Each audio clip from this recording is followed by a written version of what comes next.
Welcome back to Cinemagna. In today's video, we will showcase the 2023 movie, Teenage Mutant Ninja Turtle, Mutant Mayhem Cast Interviews Part 2. Make sure to like the video and subscribe to our channel to be notified when new videos are released.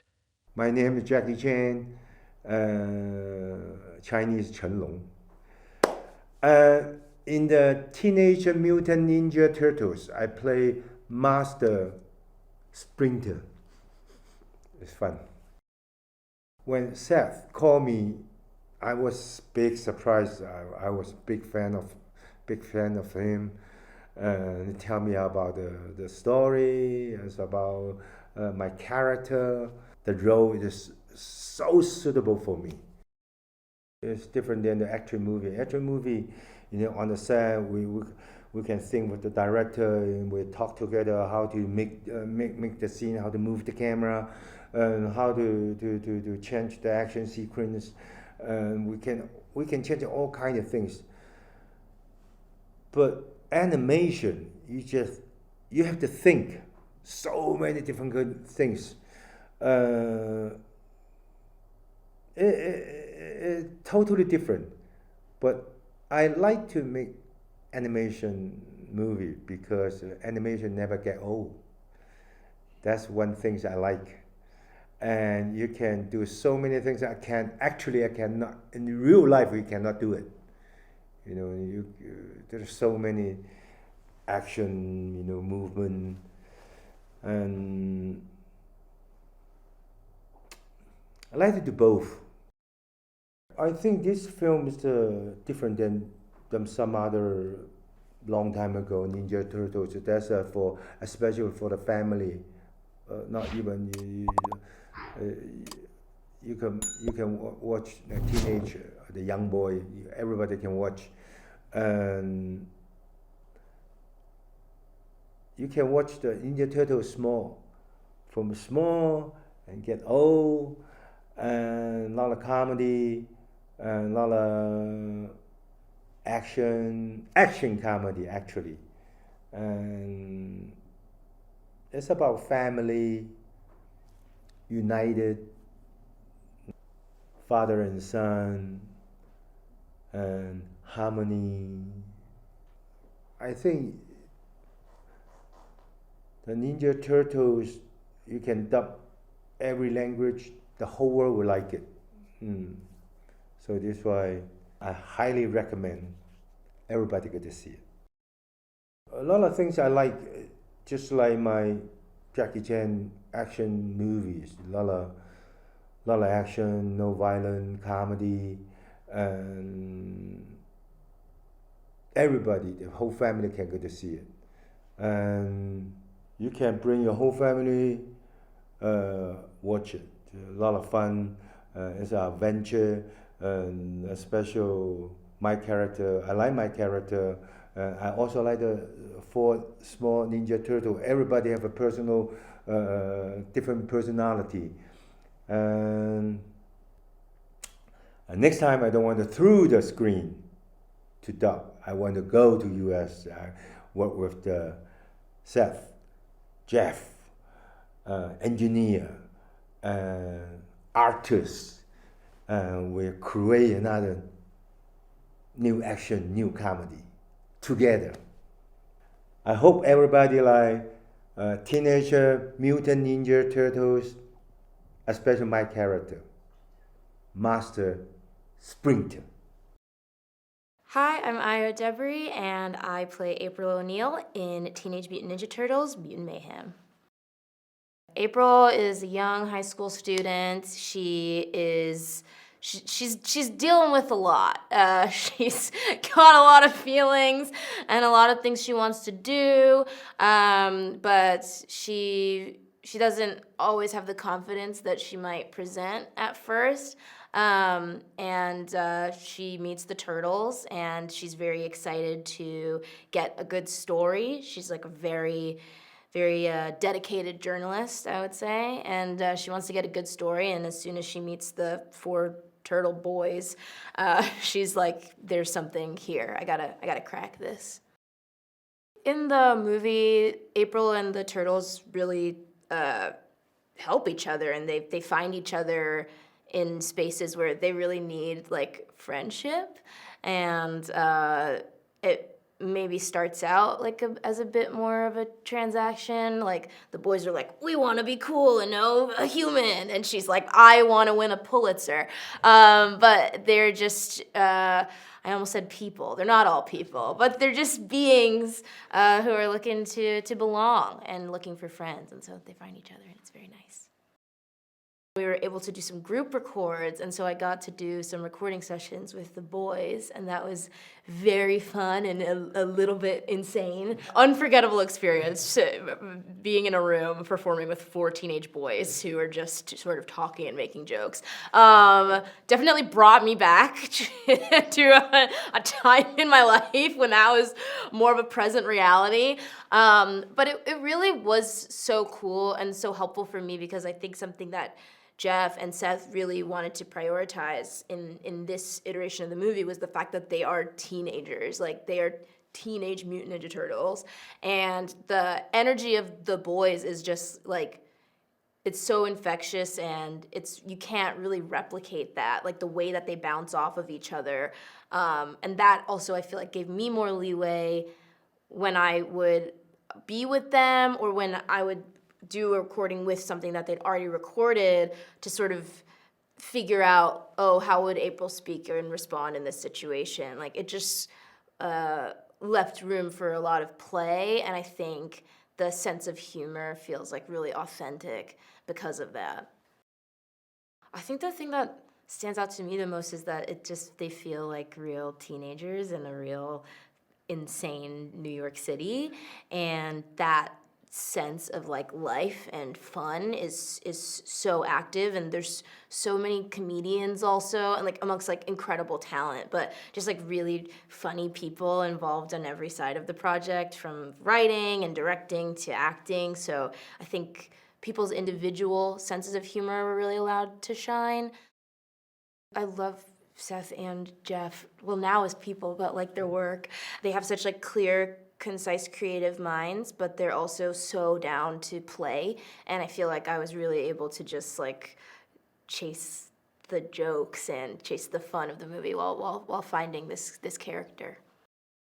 I have maybe like 50 cousins, and like 40 of them are boys. And so growing up, I was very well versed in turtle culture. And I actually showed Jeff and Seth my first skateboard. My skateboarding career is now, it's long over, but my first skateboard was a Teenage Mutant Ninja Turtles deck. It was a Michelangelo deck.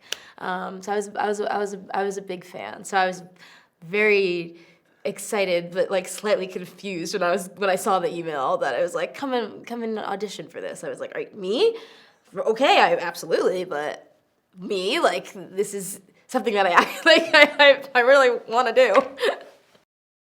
When I first met with Jeff, he showed me like a reel of what they were imagining visually, and I was just so stoked. As somebody who, yes, I've worked in animation, but I'm a fan. Just seeing something that's so distinct is always really exciting, and something that feels very authentic and like unique and just has like POV. That was like very cool to me, and I think it just like, one, it looks gorgeous, but also the way that Jeff talked about like using the camera and capturing sort of like a handheld feel, capturing the feel of like when you watch like a skate video, how the camera is very dynamic and always moving, was really exciting. Jackie Chan is like a genius, and I can't believe that my name is gonna be like in the same rolling credits as him. It's pretty nuts. And then there's just also so many other incredible comedians and comedic actors: Paul Rudd, Natasia, Demetriou, Hannibal, Buress, Rudolph. Oh my God, I'm like remembering people. I'm like, this is insane. It's exciting to be a part of a project where you're like, oh wow, people really love this and like care about this franchise, and it's really cool that I get to be a part of something that has such a cool and long history and means a lot to people. And me too. It was like that was my first skate deck. Like I grew up with them. A lot of people have. So it's really nice to get to breathe new life and be a part of it. My name is Brady Noon, and I play Raphael in the new Teenage Mutant Ninja Turtles Mutant Mayhem. I would describe Raphael as kind of the big brother for the group, at least. He's very loyal to his brothers, and he's aggressive always, but he's got a good heart, and he truly wants to protect all of his brothers.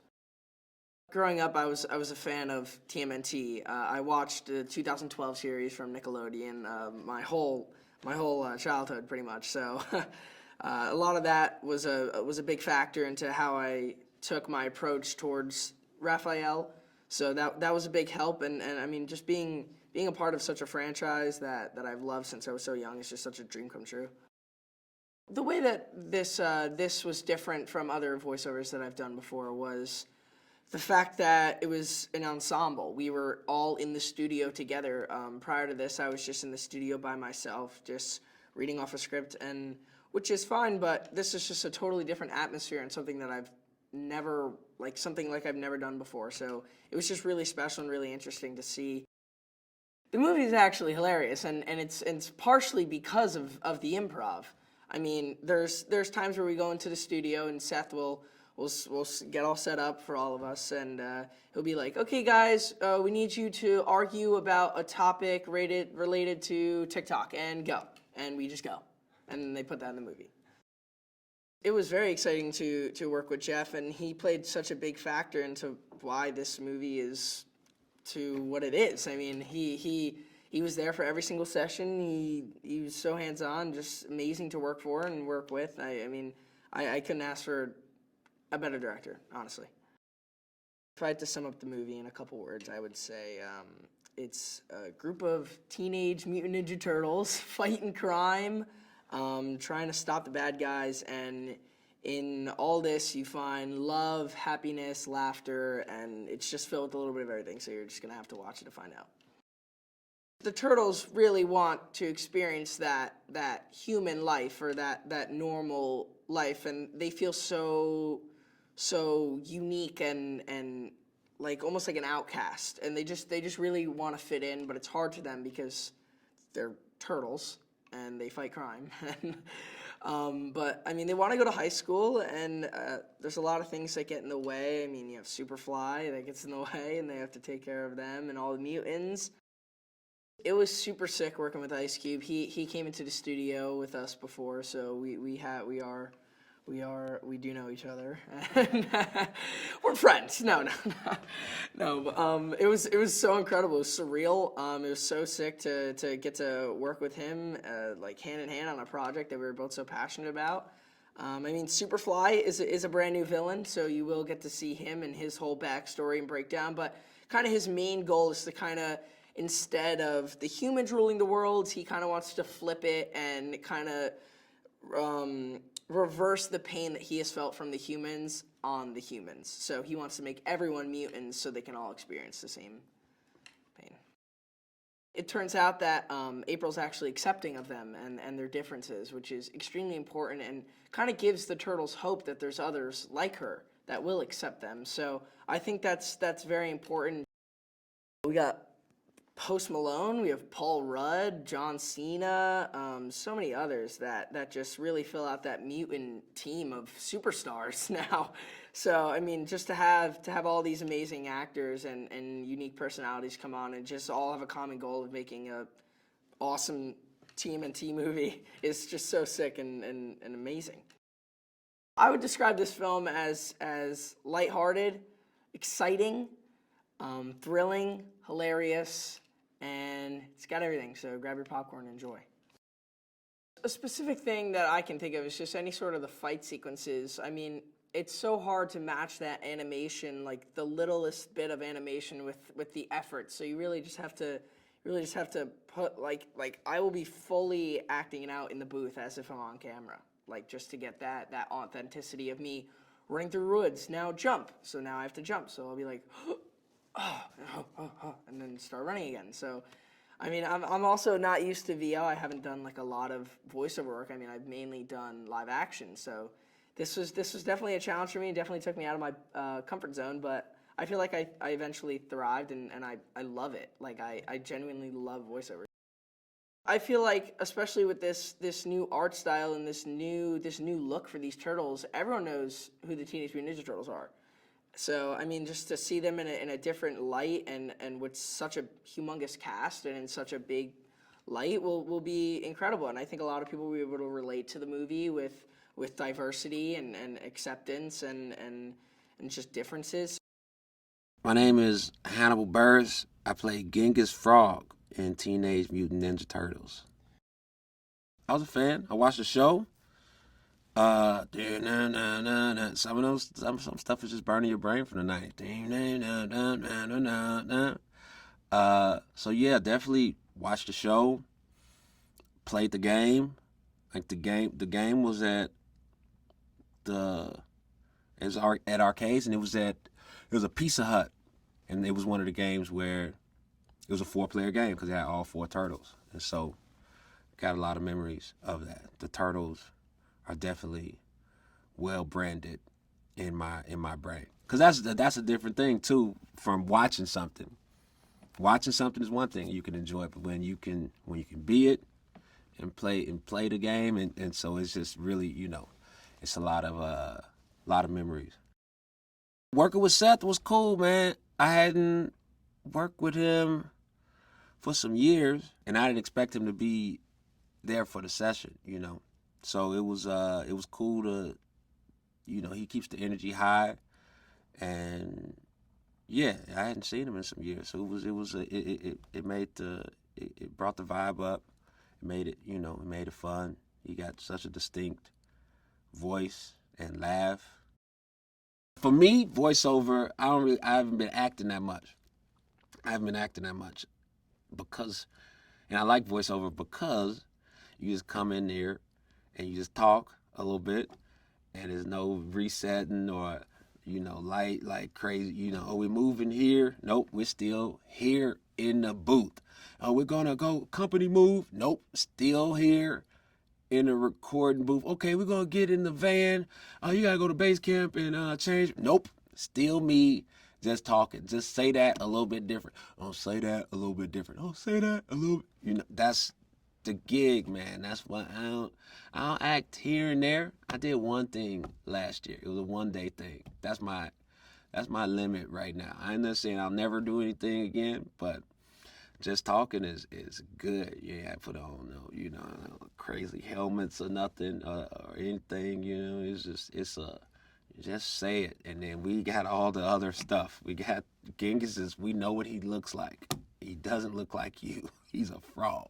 Just say something. We just need your voice for this frog. Sure. And then we're gonna put it on screens around the world. Great deal. Thank you. We came up with some stuff and I tweaked some lines and just was, that's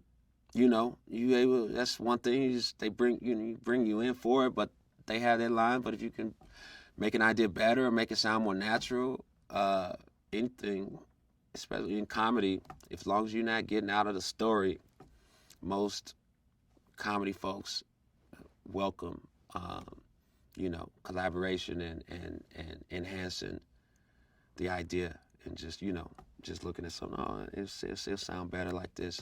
That's and it's a fun part of it. And then knowing, okay, that's good, that does, and seeing how it fits, and seeing how it fits later, how it complements the other dialogue. That's a fun part of it too. I'm Micah, Abbey, and I play Donatello, or Donnie, in Teenage Mutant Ninja Turtles Mutant Mayhem. I do feel a connection with Donnie because I'm into tech, I'm into sort of like nerdy stuff, but yeah, I definitely feel a connection with Donnie. I was a fan of Donnie, but I was also a fan of Raph because like red's my favorite color, so I'm a little jealous of Brady, but I definitely do. I do feel a greater connection with Donnie now.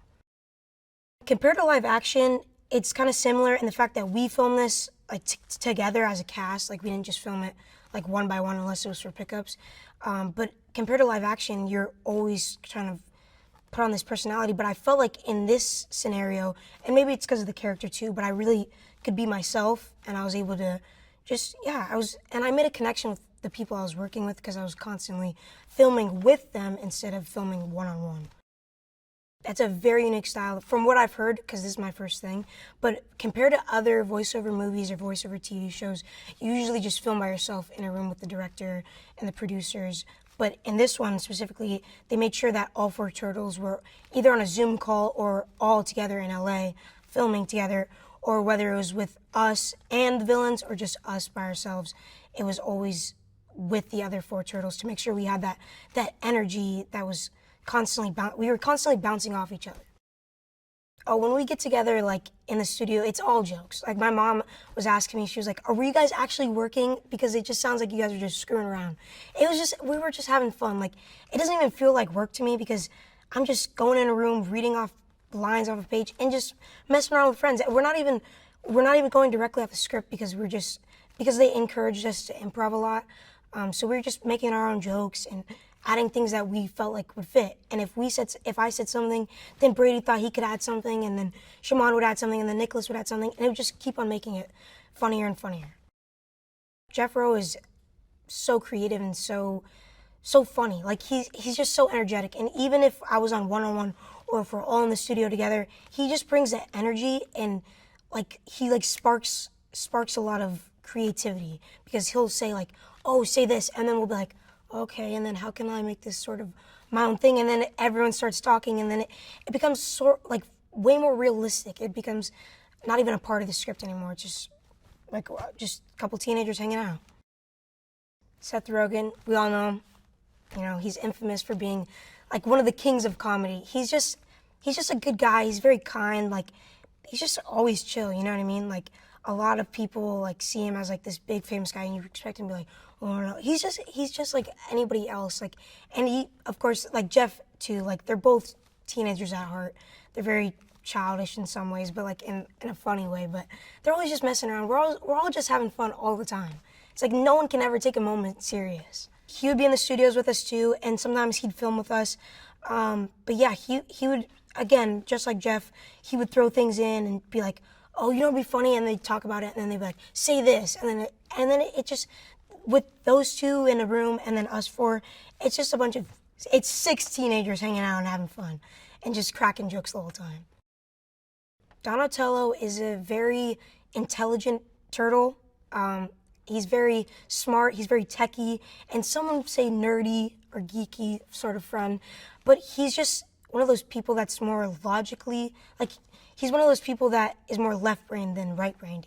Instead of a lot of his brothers make certain moves off of instinct or what they think would be right, but Donnie's more of a logical person who calculates every single move he does because he wants everything to be perfect. He's more organized than the other boys. I think Donnie just wants everyone to be enjoying anime and K-pop the whole time and just live in like sort of those super duper tech worlds, like super advanced, like the whole time. Like I think his perfect world is just like the future. Like he just wants to live in the future.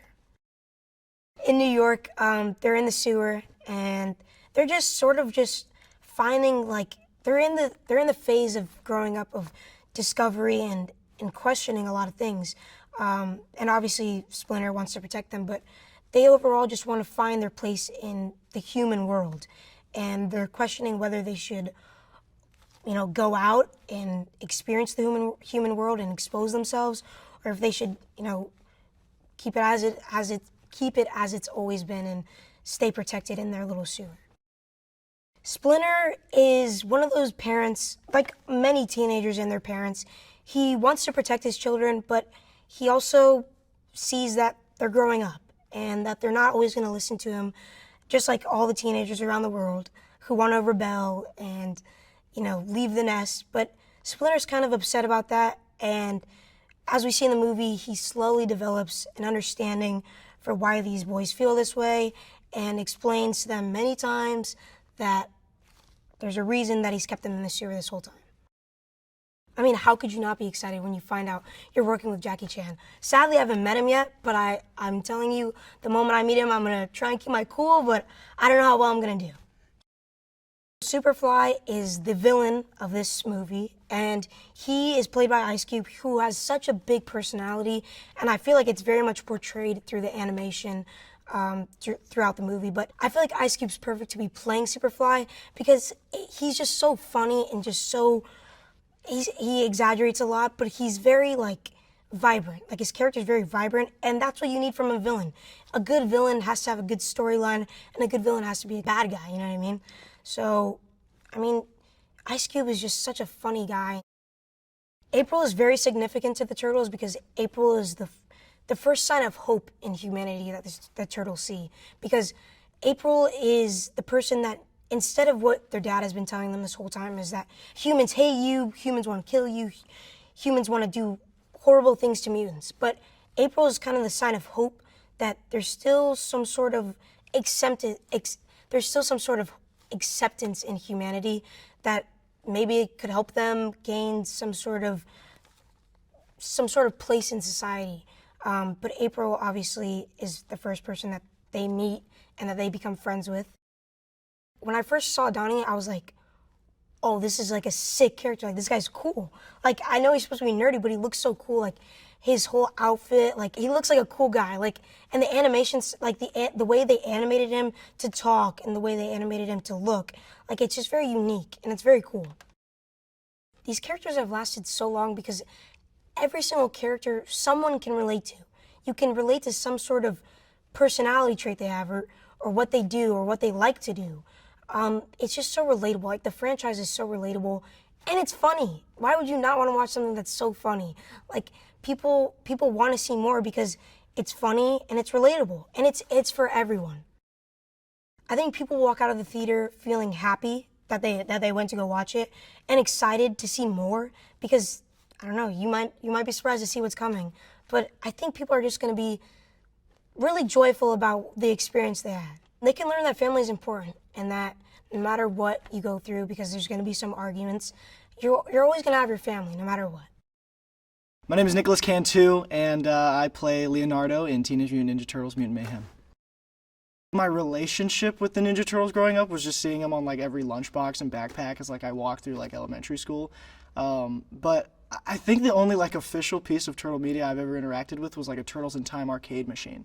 So I played the game, and I was, you know, with my brothers and stuff in like some retro arcade here in Pasadena or something, and that was the first time I like had experience firsthand with the Teenage Mutant Ninja Turtles. Dude, I was Leonardo. I was picking Leonardo, and like Leonardo's my favorite, and blue's my favorite color. Like, it worked out beautifully that I get to play the blue one. Like, Leo's a turtle guy, you know, a turtle teen. He's growing up, and that's the thing with all the turtles in this movie. But I would say the way that he's different from his brothers is that even through all the turmoil of being a teenager, he still sees the end goal of having him and his brothers be this like famous crime fighting team. He still has that dream, and that's like the goal he's working towards. And he's like the most serious, I would say, even though he's still a teenager, so you're always going to be goofy. But he's the one always trying to keep the brothers on track, and he's got a lot of anxiety because of that. I think, you know, having a leadership position, he's figuring it all out in this movie. So he's just making his way and figuring out what he can do to be the best crime fighting team in New York. The Teenage Mutant Ninja Turtles are living in the sewer. They're shunned by humanity. Splinter is keeping them, you know, under the ground because he doesn't want them to be exposed to the human world. But these turtles, man, they just want to know what it's like to be a kid. So they meet April, and she helps them come out of their shell, you know. And they, you know, find out that there's this guy, Superfly, and he's being a bad dude. And they have to stop that bad dude from doing bad dude things. The first time I met everybody, I think it was during like chemistry reads during the audition process. So it was all through a Zoom meeting. But then the first time I met them all in person, it was when we were doing ensemble records, which was like the best decision ever for this project. Like, us all being in the same room lent itself to so many like good banter moments, and we were just able to play off each other. It was the best. I would say with this movie there was like an encouragement to just go crazy. Like, if we were getting stuff done to the script, Jeff, our director, would be like, okay, now just try one where, you know, you get the basic gist down, but just say whatever. Or there would be moments where he'd be like, well, we have some empty space here, what would you say in this moment? And then you play off of that. So there was a lot of like spontaneity in the records, and it was super fun just to have everybody bring something to the table that isn't, you know, necessarily in the script. Working with Jeff was great. I mean, he's a really good director, and it was just a fun environment. I think he knew like how to tap into all of the teenage aspects because it's real teenagers playing the turtles. So it was like a very like, I guess, juvenile, fun feeling in the booth every time we went in. And he really tapped into that and helped us and guided us to like be the best Ninja Turtles we can be. He's like our real life Splinter, basically. This is the first movie where they're all teenagers, and I'd say it's interesting because it's like they just let us go crazy. Like you'd think they'd be like, okay, so all the Teenage Mutant Ninja Turtles are teenagers, but we have a whole like group of adults like telling you how to be teenagers. No, they just let us be teenagers. Like they would just pick up random things that we would say, even like when we're not recording. Like Jeff would overhear us like, you know, crack a joke to one another. He'd be like, what was that? What did you just say? Riz? Use that in the movie. What was that? Explain it to me and then let's use it. So it was very much like just taking what was natural about our experiences as teenagers and putting it in the film.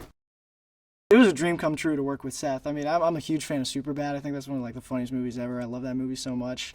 And it was honestly kind of like surreal working with him and having him just be like, try this now. And like, you know, it's Seth Rogen talking to you and he's doing the laugh and you're like, what the, like, oh my God, that's crazy. But yeah, he brings a lot to the table with this movie because he's like, he's got the teenager thing down. Superfly's our big bad. He's played by Ice Cube, and we had a session with him, and that was really, really fun getting to meet Ice Cube, Mr. Cube. You know, it was great. And Superfly is this mutant dude who's got a bunch of mutant friends, and they've experienced firsthand what human beings think of mutants, and it's not good things. And so Superfly's like, well, guys, if we're going to be shunned by society, I think the only way to fix this is to exterminate all humans on planet Earth. I'd say Leo is probably the turtle who's most okay with living in the sewer.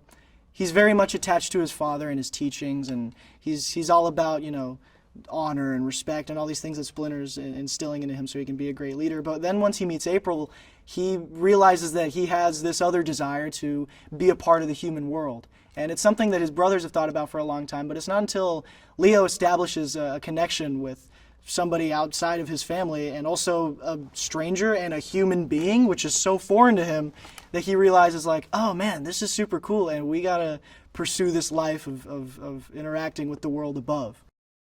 Yeah, it was super fun recording with Io. Working with her on Teenage Mutant Ninja Turtles was really, really fun. She brings this, like, God, I don't know how to, like a smart aleck kind of thing to April, and she's really, like, just trying to help the turtles. Splinter is our rat dad. He is teaching us ninjutsu and how to be good turtle boys. It's very funny because his teachings are mostly about like, you know, combat training, but it's also just like wisdom and how to carry yourself in life. But I also think Splinter has this distrust for humans, and he's trying to pass that on to the turtles, and they don't think the same way as him. You know, they've met April now, and they want to go to high school and do teenager things, and Splinter has a hard time with that. So there's a lot of like, you know, there's a lot of stuff in the movie about that part of being a teenager and growing up where you're kind of like, who am I outside of my parents? Like, and when they're not watching, who do I become and what do I keep from their advice and what do I kind of disregard? So it's a very like realistic parental role that Splinter takes, and I thought it was very interesting. And Jackie Chan plays him, and Jackie Chan is the man, and it's so cool. I think the reason the Turtles have lasted so long is just because they've become this like iconic piece of pop culture. But from their origins of being this indie comic started by two guys living in the same house in like Northampton, like it's crazy how this huge franchise that has been around longer than I've been, and I've, like I said, seen lunch boxes and pajama bottoms and stuff, like that was started by just two guys who loved making comics, and you really saw that, and I think that's why it's lasted so long. I think it's a great movie for all ages because, you know, you don't have to be like the biggest Turtle fan to enjoy it, but if you are the biggest Turtle fan in the world, you're gonna be like, dude, oh my God, Wingnut's first feature film appearance or something. I don't know if that's true, but like we have some crazy mutants in here that have never gotten like the feature film treatment. So there's stuff for everybody. It's very funny. It's got heart. There's action. There's comedy. Like if you like dudes kicking butt and butt jokes, not butt jokes, but like just jokes. I don't know. I'm trying to sell the movie. It's just funny and it's cool and they fight things. It's awesome. Go watch it. Hi, my name is Shamon Brown Jr., and I am playing Michelangelo in the new Teenage Mutant Ninja Turtle movie, Mutant Mayhem. I think it definitely has that, just because for a modern day movie, you know, to have modern day teens, I think you need that to fully pull off this kind of film, and we did that. Typical day, early, chaotic, but fun. We were always cracking jokes whenever we had breaks and even in the middle of takes. So the whole movie, it was just overall authentic brotherly love.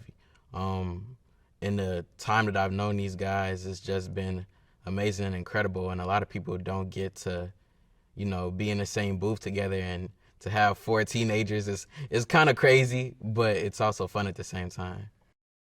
We improvised, like, I'm not gonna say how much of the movie, but we improvised a lot of the movie, and we were just I think they were just excited to hear our input on certain things. Like, we would change certain lines up. We gave them ideas of modern day things. I can't say too much, but it's definitely a lot of modern day Easter eggs hidden in the movie, and that came from us and a mixture of them as well. Seth was cool. I was nervous though, because it's just like, it's Seth Rogen. So I was nervous, but like meeting him, he was super cool, super chill all the time, you know, hearing his laugh and everything like that. I think that got me to laughing for the first time, because, you know, sometimes you think the laugh is fake, but the laugh is real. The laugh is real. So, but he was just an amazing.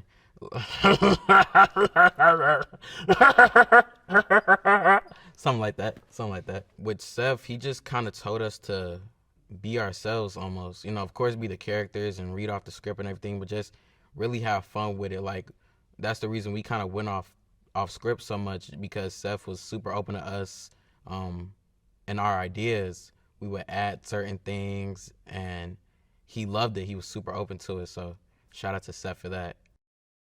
Mikey is the youngest brother out of the 4. He is awesome. He's fun. He's funny. The biggest pizza lover, you know, has his nunchucks, does his thing. He's also about family though, and, you know, when the time comes, he's ready to fight beside his brothers, always. He's the best. I think he's the best one for sure. I think his dance moves are better. I think his weapon is the best. He's just better in every way. Yeah, Mikey's the best. We find the turtles in New York, of course, and, you know, the kids, they are trying to be teenagers as much as they can in the shadows in the night, on rooftops and stuff, going on fun little runs and stuff. And then they run into April, and they tell her about their lives, and they are trying to go to high school. It's a lot, but also trying to fight crime at the same time. It's crazy. But overall, it's just a movie about family. You see the growth in the turtles from the beginning to the end of the film, and I think it's just a beautiful body of work. Splinter is obviously wise, and he can be laid back, but he can kind of be strict at times because he wants to protect his sons. He comes from a good place, but sometimes, you know, the boys feel like he's pushing a bit too hard. But as the movie goes on, you kind of see him open up more to the outside world and, you know, realize that humans aren't so bad after all. April is the turtles' first human friend that they've ever met and made, and, you know, she's super chill. She's almost like a big sister to the turtles, but we have Leo having a crush on her. But it's just like the turtles, just like, she's super cool. It's kind of like their first insight to the human world, so they're super curious. They want to know what it's like. They want to know if people will accept them, and April is just that portal, that gateway into a world that they never knew before. The first time I saw it was at first just through like little sketches and drawings and pictures of what they would like it to look like. And then when it came to life, it was just amazing and incredible. The art style, the animators, everybody did incredible. So to see it come to life, I remember when we first saw like the couple of clips, you know, me and the other boys, we were just ecstatic. I was jumping up and down in the booth just looking at it because it's so good. The visuals is crisp, is good. The colors, the lighting, everything is just so good and amazing. Like, it looks like it came straight out of a comic book and artistic, like with a painting at the same time. It's like a Michelangelo, every Leonardo, Raphael, Donatello painting mixed with like the best superhero movie you could ever think of. So it's crazy. People love the action and the stories and the villains and everything like that, but I think also the people love the family aspect of it. You know, just four brothers trying to make it in a world they're not really familiar with, but trying to. The relationship with the dad. I think a lot of people can relate to kind of feeling like an outsider at times, but, you know, still having those people you can rely on at the end of the day. The mixture between the legacy of the Turtles mixed with the nuance of teenagers playing teenagers for the first time. So it's like you get the best of both worlds. You get the nostalgic feeling because we have things mentioned from past films that we continue on now, and we have new things that the kids will get. We have a little bit of everything for everybody. So I think that's incredible. The message that the Turtles give is like family, powerful, you know, being true to who you are, being comfortable, knowing that you're not alone, and that you can do anything that you put your mind to, you know, over time and with hard work and dedication. Thanks for watching. Make sure to like and comment on the video if you enjoyed it. Subscribe to the channel and hit the notification bell to be notified when new videos are released.